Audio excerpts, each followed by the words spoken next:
त्रिदलं त्रिगुणाकारं त्रिनेत्रं च त्रिधायुधं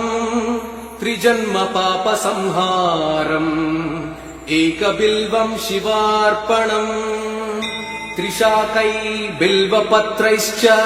अच्छिदै कोमलैः शुभै तव पूजां करिष्यामि एकबिल्वं शिवार्पणम् कोटिकन्या महादानं तिलपर्वतकोटयः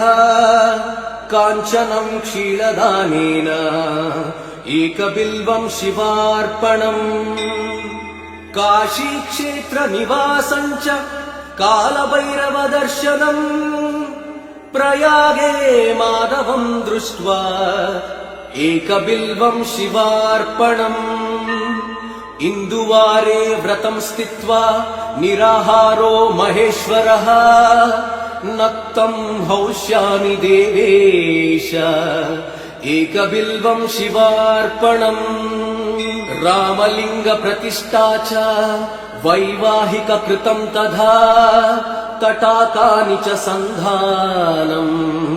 एकबिल्वं शिवार्पणम् अखण्डबिल्वपत्रं च आयुधं शिवपूजनम् कृतं नाम सहस्रेण एकबिल्वं शिवार्पणम् उमया सह देवेश नन्दिवाहनमेव च भस्मलेपन सर्वाङ्गम् एकबिल्वं शिवार्पणम् सालग्रामेण विप्राणां तटाकं दशकूपयो यज्ञकोटिसहस्रश्च एकबिल्वं शिवार्पणम् दन्तिकोटिसहस्रेषु अश्वमेधशतक्रतौ कोटिकन्या महादानम् एकबिल्वं शिवार्पणम् बिल्वाणां दर्शनं पुण्यं स्पर्शनं पापनाशनम् अघोरपापसंहारम् एकबिल्वं शिवार्पणम् सहस्रवेदपाठेषु ब्रह्मस्थापनमुच्यते अनेकव्रतकोटीनाम् एकबिल्वं शिवार्पणम्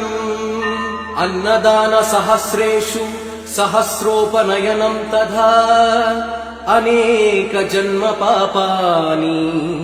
एकबिल्वं शिवार्पणम् बिल्वाष्टकमिदं पुण्यं यः पठेत् शिवसन्निधौ शिवलोकमवाप्नोति एकबिल्वं शिवार्पणम्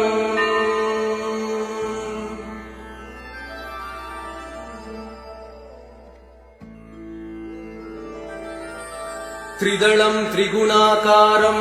त्रिनेत्रं च त्रिधायुधं त्रिजन्म पापसंहारम् एकबिल्वं शिवार्पणम् त्रिशाकै बिल्वपत्रैश्च अच्छिदै कोमलैः शुभै तव पूजां करिष्यामि एकबिल्वं शिवार्पणम् कोटिकन्या महादानं तिलपर्वतकोटयः काञ्चनं क्षीरदानेन एकबिल्वं शिवार्पणम् काशीक्षेत्रनिवासं च कालभैरवदर्शनम् प्रयागे माधवं दृष्ट्वा एकबिल्वं शिवार्पणम् इन्दुवारे व्रतं स्थित्वा निराहारो महेश्वरः नक्तं हौष्यामि देवेश एकबिल्वं शिवार्पणम् रामलिङ्गप्रतिष्ठा च वैवाहिककृतं तथा तटाकानि च सन्धानम् एकबिल्वं शिवार्पणम् अखण्डबिल्वपत्रं च आयुधं शिवपूजनम् कृतं नाम सहस्रेण एकबिल्वं शिवार्पणम् उमया सह देवेश नन्दिवाहनमेव च भस्मलेपन सर्वाङ्गम् एकबिल्वं शिवार्पणम् सालग्रामेण विप्राणां तटाकं दशकूपयो यज्ञकोटिसहस्रश्च एकबिल्वं शिवार्पणम् दन्तिकोटिसहस्रेषु अश्वमेधशतक्रतौ कोटिकन्या महादानम् एकबिल्वं शिवार्पणम् बिल्वाणां दर्शनं पुण्यं स्पर्शनं पापनाशनम् अघोरपापसंहारम् एकबिल्वं शिवार्पणम् सहस्रवेदपाठेषु ब्रह्मस्थापनमुच्यते अनेकव्रतकोटीनाम् एकबिल्वं शिवार्पणम् अन्नदानसहस्रेषु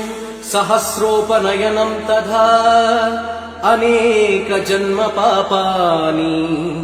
एकबिल्वं शिवार्पणम् बिल्वाष्टकमिदं पुण्यं यः पठेत् शिवसन्निधौ शिवलोकमवाप्नोति एकबिल्वं शिवार्पणम्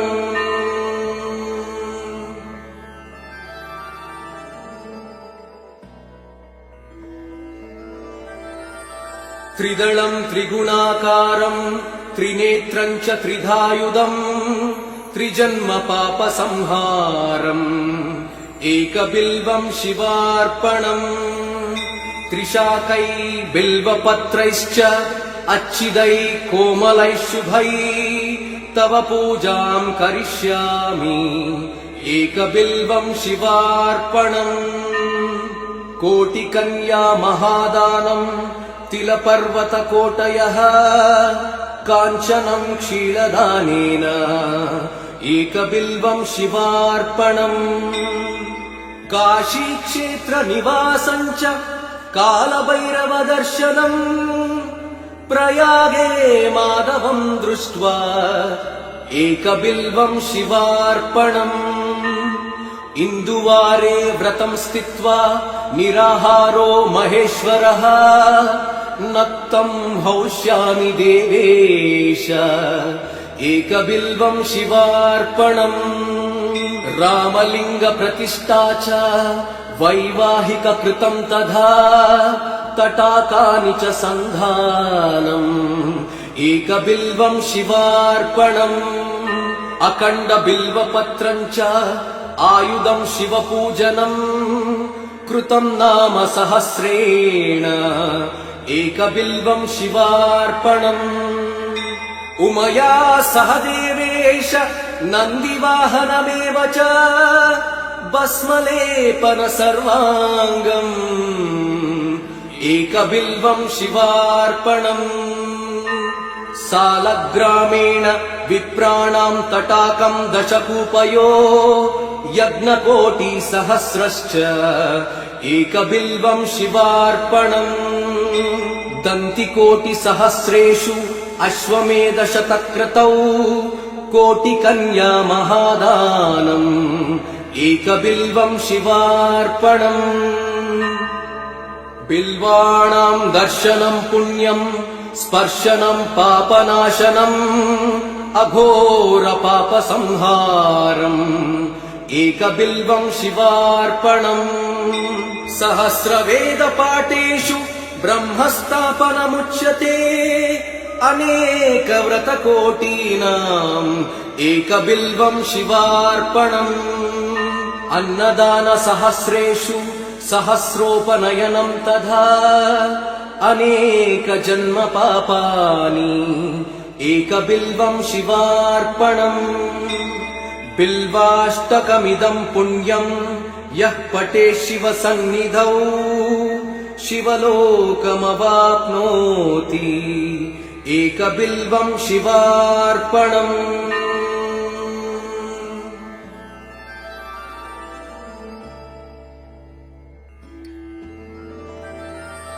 त्रिदलं त्रिगुणाकारं त्रिनेत्रं च त्रिधायुधं त्रिजन्मपापसंहारम् एकबिल्वं शिवार्पणम् त्रिशाकै बिल्वपत्रैश्च अच्छिदै कोमलैः शुभै तव पूजां करिष्यामि एकबिल्वं शिवार्पणम् कोटिकन्या महादानं तिलपर्वतकोटयः काञ्चनं क्षीरदानेन एकबिल्वं शिवार्पणम् काशीक्षेत्रनिवासं च कालभैरवदर्शनम् प्रयागे माधवं दृष्ट्वा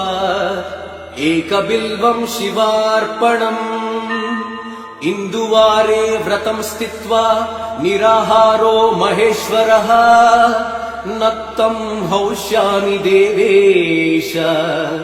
एकबिल्वं शिवार्पणम् रामलिङ्गप्रतिष्ठा च वैवाहिककृतं तथा तटाकानि च सन्धानम् एकबिल्वं शिवार्पणम् अखण्डबिल्वपत्रं च आयुधं शिवपूजनम् कृतं नाम सहस्रेण एकबिल्वं शिवार्पणम् उमया सह देवेश नन्दिवाहनमेव च भस्मलेपन सर्वाङ्गम् एकबिल्वं शिवार्पणम् सालग्रामेण विप्राणां तटाकं दशकूपयो यज्ञकोटिसहस्रश्च एकबिल्वं शिवार्पणम् दन्तिकोटिसहस्रेषु अश्वमेधशतक्रतौ कोटिकन्या महादानम् एकबिल्वं शिवार्पणम् बिल्वाणां दर्शनं पुण्यं स्पर्शनं पापनाशनम् अघोरपापसंहारम् एकबिल्वं शिवार्पणम् सहस्रवेदपाठेषु ब्रह्मस्थापनमुच्यते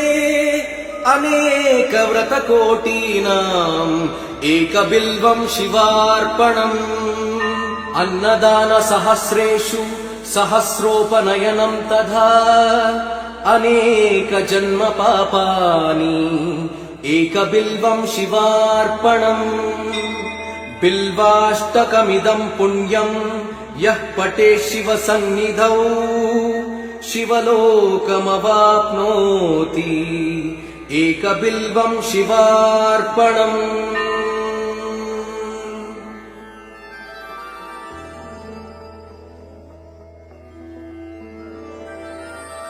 त्रिदलं त्रिगुणाकारं त्रिनेत्रं च त्रिधायुधं त्रिजन्मपापसंहारम् एकबिल्वं शिवार्पणम् त्रिशाकै बिल्वपत्रैश्च अच्छिदै कोमलै शुभै तव पूजां करिष्यामि एकबिल्वं शिवार्पणम् कोटिकन्या महादानं तिलपर्वतकोटयः काञ्चनं क्षीरदानेन एकबिल्वं शिवार्पणम्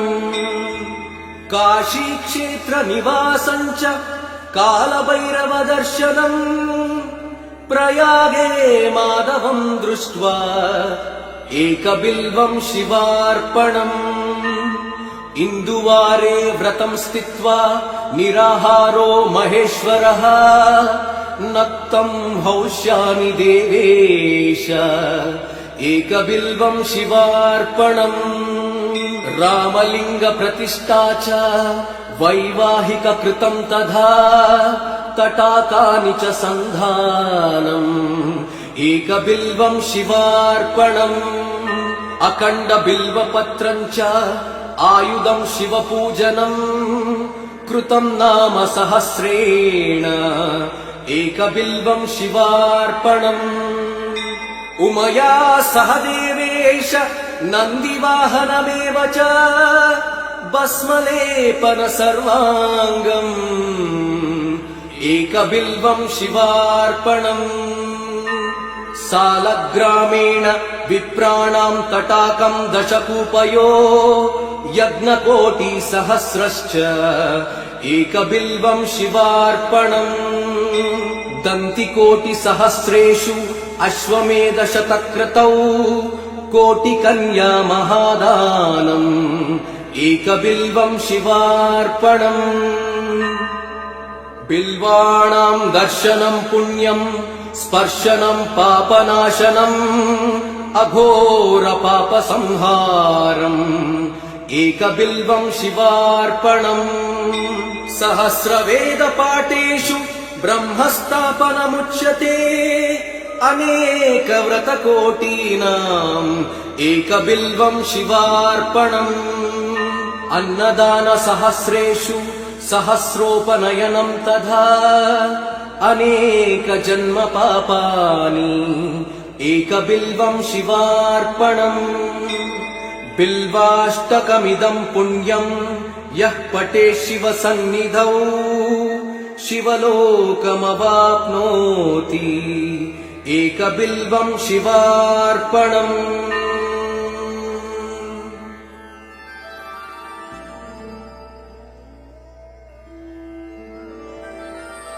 त्रिदलम् त्रिगुणाकारम् त्रिनेत्रम् च त्रिधायुधम् त्रिजन्मपापसंहारम् एकबिल्वम् शिवार्पणम् त्रिशाकै बिल्वपत्रैश्च अच्छिदै कोमलैः शुभै तव पूजाम् करिष्यामि एकबिल्वम् शिवार्पणम् कोटिकन्या महादानम् तिलपर्वतकोटयः काञ्चनम् क्षीरदानेन एकबिल्वम् शिवार्पणम् काशीक्षेत्रनिवासम् च कालभैरवदर्शनम् प्रयागे माधवम् दृष्ट्वा एकबिल्वम् शिवार्पणम् इन्दुवारे व्रतम् स्थित्वा निराहारो महेश्वरः नक्तम् हौष्यामि देवेश एकबिल्वम् शिवार्पणम् रामलिङ्गप्रतिष्ठा च वैवाहिककृतम् तथा तटाकानि च सन्धानम् एकबिल्वम् शिवार्पणम् अखण्डबिल्वपत्रम् च आयुधम् शिवपूजनम् कृतम् नाम सहस्रेण एकबिल्वम् शिवार्पणम् उमया सह देवेश नन्दिवाहनमेव च भस्मलेपन सर्वाङ्गम् एकबिल्वम् शिवार्पणम् सालग्रामेण विप्राणाम् तटाकम् दशकूपयो यज्ञकोटिसहस्रश्च एकबिल्वम् शिवार्पणम् दन्तिकोटिसहस्रेषु अश्वमेधशतक्रतौ कोटिकन्या महादानम् एकबिल्वम् शिवार्पणम् बिल्वाणाम् दर्शनम् पुण्यम् स्पर्शनम् पापनाशनम् अघोरपापसंहारम् एकबिल्वम् शिवार्पणम् सहस्रवेदपाठेषु ब्रह्मस्थापनमुच्यते अनेकव्रतकोटीनाम् एकबिल्वम् शिवार्पणम् अन्नदानसहस्रेषु सहस्रोपनयनम् तथा अनेकजन्मपापानि एकबिल्वम् शिवार्पणम् बिल्वाष्टकमिदम् पुण्यम् यः पठेत् शिवसन्निधौ शिवलोकमवाप्नोति एकबिल्वम् शिवार्पणम्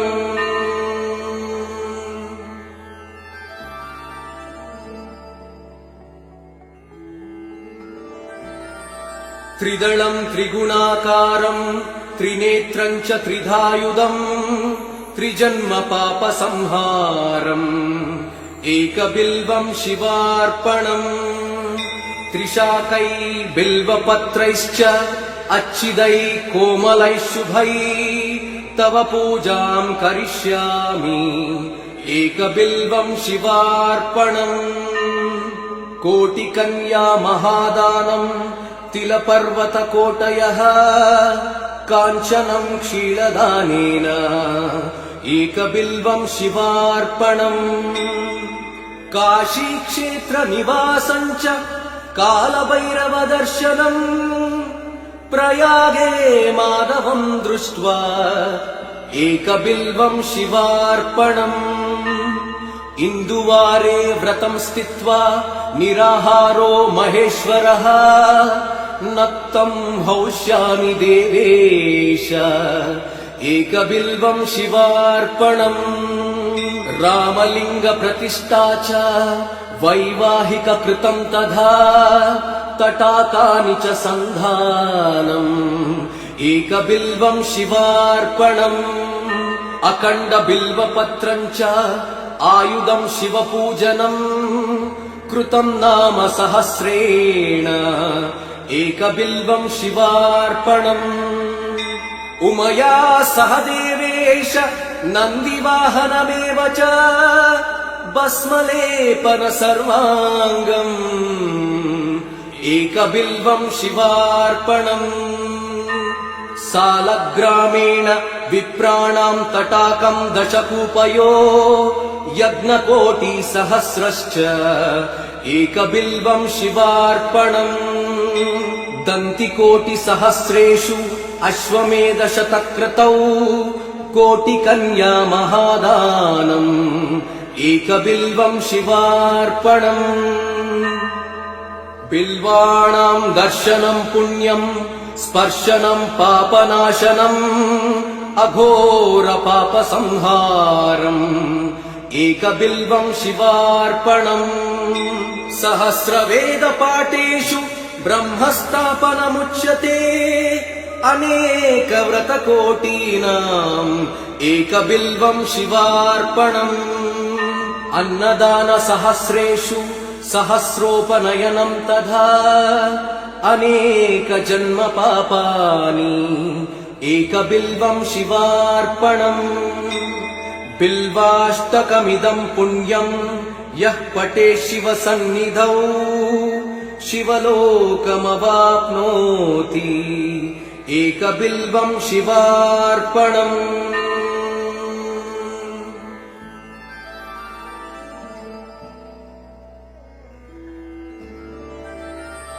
त्रिदलं त्रिगुणाकारं त्रिनेत्रं च त्रिधायुधं त्रिजन्मपापसंहारम् एकबिल्वं शिवार्पणम् त्रिशाकै बिल्वपत्रैश्च अच्छिदै कोमलै शुभै तव पूजां करिष्यामि एकबिल्वं शिवार्पणम् कोटिकन्या महादानं तिलपर्वतकोटयः काञ्चनं क्षीरदानेन एकबिल्वं शिवार्पणम् काशीक्षेत्रनिवासं च कालभैरवदर्शनम् प्रयागे माधवं दृष्ट्वा एकबिल्वं शिवार्पणम् इन्दुवारे व्रतं स्थित्वा निराहारो महेश्वरः नक्तं हौष्यामि देवेश एकबिल्वं शिवार्पणम् रामलिङ्गप्रतिष्ठा च वैवाहिककृतं तथा तटाकानि च सन्धानम् एकबिल्वं शिवार्पणम् अखण्डबिल्वपत्रं च आयुधं शिवपूजनम् कृतं नाम सहस्रेण एकबिल्वं शिवार्पणम् उमया सह देवेश नन्दिवाहनमेव च भस्मलेपन सर्वाङ्गम् एकबिल्वं शिवार्पणम् सालग्रामेण विप्राणां तटाकं दशकूपयो यज्ञकोटिसहस्रश्च एकबिल्वं शिवार्पणम् दन्तिकोटिसहस्रेषु अश्वमेधशतक्रतौ कोटिकन्या महादानम् एकबिल्वं शिवार्पणम् बिल्वाणां दर्शनं पुण्यं स्पर्शनं पापनाशनम् अघोरपापसंहारम् एकबिल्वं शिवार्पणम् सहस्रवेदपाठेषु ब्रह्मस्थापनमुच्यते अनेकव्रतकोटीनाम् एकबिल्वं शिवार्पणम् अन्नदानसहस्रेषु सहस्रोपनयनम् तथा अनेकजन्मपापानि एकबिल्वं शिवार्पणम् बिल्वाष्टकमिदम् पुण्यम् यः पठेत् शिवसन्निधौ शिवलोकमवाप्नोति एकबिल्वं शिवार्पणम्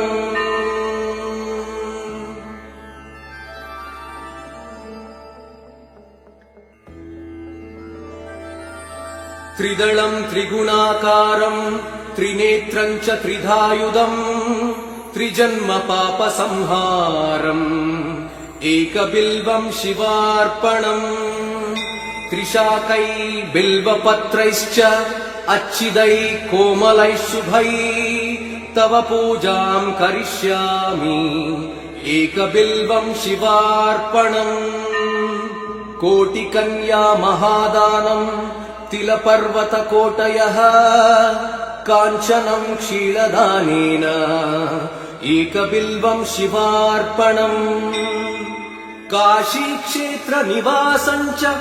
कालभैरवदर्शनम् प्रयागे माधवं दृष्ट्वा एकबिल्वं शिवार्पणम् इन्दुवारे व्रतं स्थित्वा निराहारो महेश्वरः नक्तं हौष्यामि देवेश एकबिल्वं शिवार्पणम् रामलिङ्गप्रतिष्ठा च वैवाहिककृतं तथा तटाकानि च सन्धानम् एकबिल्वं शिवार्पणम् अखण्डबिल्वपत्रं च आयुधं शिवपूजनम् कृतं नाम सहस्रेण एकबिल्वं शिवार्पणम् उमया सह देवेश नन्दिवाहनमेव च भस्मलेपन सर्वाङ्गम् एकबिल्वं शिवार्पणम् सालग्रामेण विप्राणां तटाकं दशकूपयो यज्ञकोटिसहस्रश्च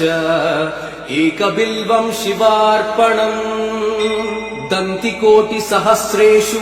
अश्वमेधशतक्रतौ कोटिकन्या महादानम्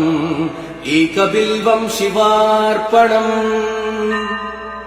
बिल्वाणां दर्शनं पुण्यम् स्पर्शनं पापनाशनम् अघोरपापसंहारम् एकबिल्वं शिवार्पणम्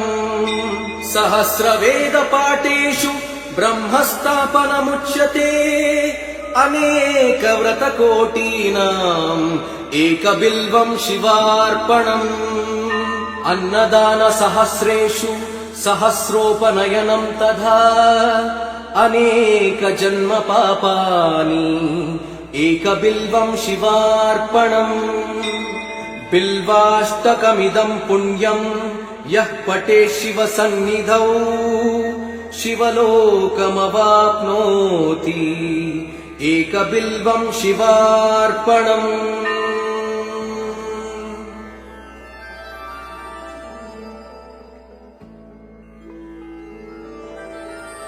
त्रिदलं त्रिगुणाकारं त्रिनेत्रं च त्रिधायुधम् त्रिजन्मपापसंहारम् एकबिल्वं शिवार्पणम् त्रिशाकै बिल्वपत्रैश्च अच्छिदैः कोमलैः शुभैः तव पूजां करिष्यामि एकबिल्वं शिवार्पणम् कोटिकन्या महादानम् तिलपर्वतकोटयः काञ्चनं क्षीरदानेन एकबिल्वं शिवार्पणम् काशीक्षेत्रनिवासं च कालभैरवदर्शनम् प्रयागे माधवं दृष्ट्वा एकबिल्वं शिवार्पणम् इन्दुवारे व्रतं स्थित्वा निराहारो महेश्वरः नक्तं हौष्यामि देवेश एकबिल्वं शिवार्पणम् रामलिंग प्रतिष्ठा च वैवाहिक कृतं तथा तटाकानि च सन्धानम् एकबिल्वं शिवार्पणम् अखण्ड बिल्वपत्रं च आयुधं शिवपूजनम् कृतं नाम सहस्रेण एकबिल्वं शिवार्पणम् उमया सह देवेश नन्दिवाहनमेव च भस्मलेपन सर्वाङ्गम् एकबिल्वं शिवार्पणम् सालग्रामेण विप्राणां तटाकं दशकूपयो यज्ञकोटिसहस्रश्च एकबिल्वं शिवार्पणम् दन्तिकोटिसहस्रेषु अश्वमेधशतक्रतौ कोटिकन्या महादानम् एकबिल्वं शिवार्पणम् बिल्वाणां दर्शनं पुण्यं स्पर्शनं पापनाशनम् अघोर पापसंहारम् एकबिल्वं शिवार्पणम् सहस्रवेदपाठेषु ब्रह्मस्थापनमुच्यते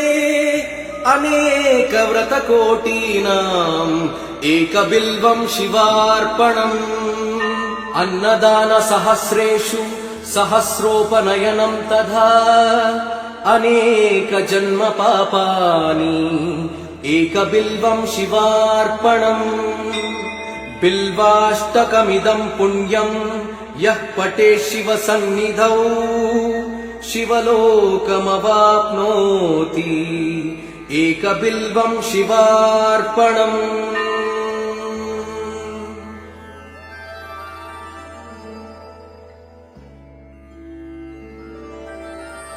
त्रिदलं त्रिगुणाकारं त्रिनेत्रं च त्रिधायुधं त्रिजन्म पापसंहारम् एकबिल्वं शिवार्पणम् त्रिशाकै बिल्वपत्रैश्च अच्छिदै कोमलैः शुभै तव पूजां करिष्यामि एकबिल्वं शिवार्पणम् कोटिकन्या महादानं तिलपर्वतकोटयः काञ्चनं क्षीरदानेन एकबिल्वं शिवार्पणम् काशीक्षेत्रनिवासं च कालभैरवदर्शनम् प्रयागे माधवं दृष्ट्वा एकबिल्वं शिवार्पणम् इन्दुवारे व्रतं स्थित्वा निराहारो महेश्वरः नक्तं हौष्यामि देवेश एकबिल्वं शिवार्पणम् रामलिंग प्रतिष्ठा च वैवाहिक कृतं तथा तटाकानि च सन्धानम् एकबिल्वं शिवार्पणम् अखण्ड बिल्वपत्रं च आयुधं शिवपूजनम् कृतं नाम सहस्रेण एकबिल्वं शिवार्पणम् उमया सह देवेश नन्दिवाहनमेव च भस्मलेपन सर्वाङ्गम् एकबिल्वं शिवार्पणम् सालग्रामेण विप्राणां तटाकं दशकूपयो यज्ञकोटिसहस्रश्च एकबिल्वं शिवार्पणम्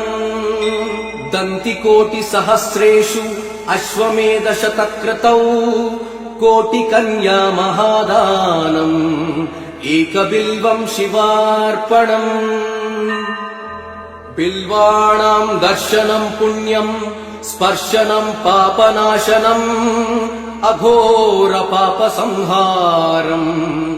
एकबिल्वं शिवार्पणम् सहस्रवेदपाठेषु ब्रह्मस्थापनमुच्यते अनेकव्रतकोटीनाम् एकबिल्वं शिवार्पणम् अन्नदान सहस्रेषु सहस्रोपनयनं तथा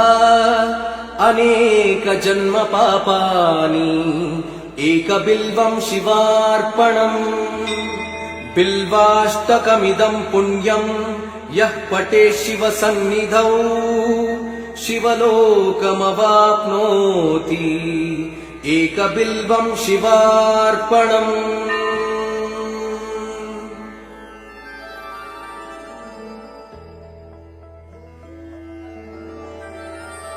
त्रिदलं त्रिगुणाकारं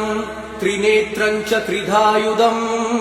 त्रिजन्म पापसंहारम् एकबिल्वं शिवार्पणम् त्रिशाकै बिल्वपत्रैश्च अच्छिदैः कोमलैः शुभैः तव पूजां करिष्यामि एकबिल्वं शिवार्पणम् कोटिकन्या महादानम् तिलपर्वतकोटयः काञ्चनं क्षीरदानेन एकबिल्वं शिवार्पणम् काशीक्षेत्रनिवासं च कालभैरवदर्शनम् प्रयागे माधवं दृष्ट्वा एकबिल्वं शिवार्पणम् इन्दुवारे व्रतं स्थित्वा निराहारो महेश्वरः नक्तं हौष्यामि देवेश एकबिल्वं शिवार्पणम् रामलिङ्गप्रतिष्ठा च वैवाहिककृतं तथा तटाकानि च सन्धानम् एकबिल्वं शिवार्पणम् अखण्डबिल्वपत्रं च आयुधं शिवपूजनम् कृतं नाम सहस्रेण एकबिल्वं शिवार्पणम् उमया सह देवेश नन्दिवाहनमेव च भस्मलेपन सर्वाङ्गम् एकबिल्वं शिवार्पणम् सालग्रामेण विप्राणां तटाकं दशकूपयो यज्ञकोटिसहस्रश्च एकबिल्वं शिवार्पणम् दन्तिकोटिसहस्रेषु अश्वमेधशतक्रतौ कोटिकन्या महादानम् एकबिल्वं शिवार्पणम् बिल्वाणां दर्शनं पुण्यं स्पर्शनं पापनाशनम् अघोरपापसंहारम् एकबिल्वं शिवार्पणम् सहस्रवेदपाठेषु ब्रह्मस्थापनमुच्यते अनेकव्रतकोटीनाम् एकबिल्वं शिवार्पणम् अन्नदानसहस्रेषु सहस्रोपनयनं तथा अनेक जन्म पापानि एकबिल्वं शिवार्पणम् बिल्वाष्टकमिदं पुण्यं यः पठे शिव सन्निधौ शिवलोकमवाप्नोति एकबिल्वं शिवार्पणम्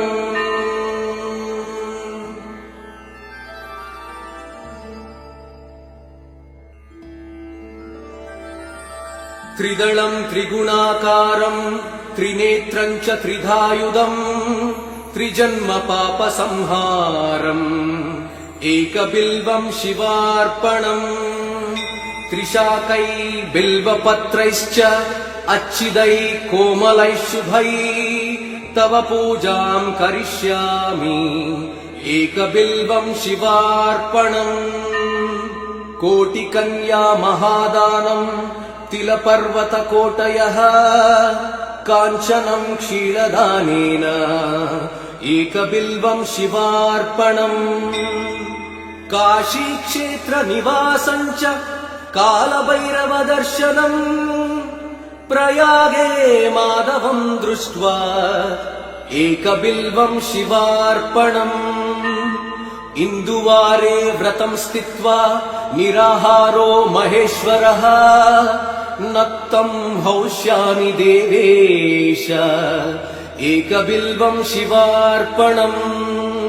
रामलिङ्गप्रतिष्ठा च వైవాహిక కృతం తథా తటాకాని చ సంధానం ఏక బిల్వం శివార్పణం అఖండ బిల్వపత్రం చ ఆయుధం శివ పూజనం కృతం నామ సహస్రేణ ఏక బిల్వం శివార్పణం ఉమయా సహ దేవేశ నందివాహనమేవ చ భస్మలేపన సర్వాంగం ఏక బిల్వం శివార్పణం సాలగ్రామేణ విప్రాణాం తటాకం దశకూపయో యజ్ఞకోటి సహస్రశ్చ ఏక బిల్వం శివార్పణం దంతికోటి సహస్రేషు అశ్వమేధ శతక్రతౌ కోటి కన్యా మహాదానం ఏక బిల్వం శివార్పణం బిల్వాణాం దర్శనం పుణ్యం స్పర్శనం పాపనాశనం అఘోర పాప సంహారం ఏక బిల్వం శివార్పణం సహస్రవేద పాఠేషు బ్రహ్మస్థాపనముచ్యతే అనేక వ్రత కోటీనాం ఏక బిల్వం శివార్పణం అన్నదాన సహస్రేషు సహస్రోపనయనం తథా అనేక జన్మ పాపాని ఏక బిల్వం శివార్పణం బిల్వాష్టకమిదం పుణ్యం యః పఠే శివ సన్నిధౌ శివలోకమవాప్నోతి ఏక బిల్వం శివార్పణం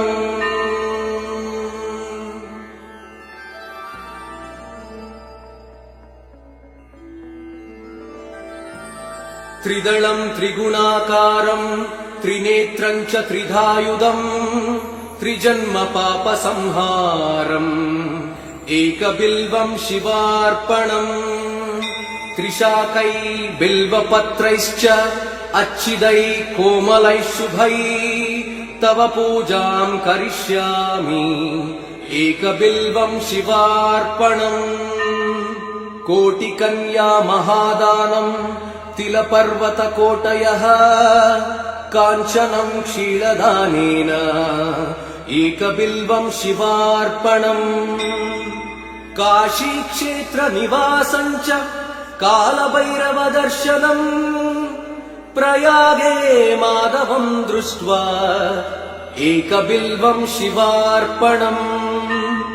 ఇందువారే వ్రతం స్థిత్వా నిరాహారో మహేశ్వరః నక్తం హౌష్యామి దేవేశ ఏక బిల్వం శివార్పణం రామలింగ ప్రతిష్ఠా చ వైవాహిక కృతం తథా తటాకాని చ సంధానం ఏక బిల్వం శివార్పణం అఖండ బిల్వపత్రం చ ఆయుధం శివ పూజనం కృతం నామ సహస్రేణ ఏక బిల్వం శివార్పణం ఉమయా సహ దేవేశ నందివాహనమేవ చ భస్మలేపన సర్వాంగం ఏక బిల్వం శివార్పణం సాలగ్రామేణ విప్రాణాం తటాకం దశకూపయో యజ్ఞకోటి సహస్రశ్చ ఏక బిల్వం శివార్పణం దంతికోటి సహస్రేషు అశ్వమేధ శతక్రతౌ కోటి కన్యా మహాదానం ఏక బిల్వం శివార్పణం బిల్వాణాం దర్శనం పుణ్యం స్పర్శనం పాపనాశనం అఘోర పాప సంహారం ఏక బిల్వం శివార్పణం సహస్రవేద పాఠేషు బ్రహ్మస్థాపనముచ్యతే అనేక వ్రత కోటీనాం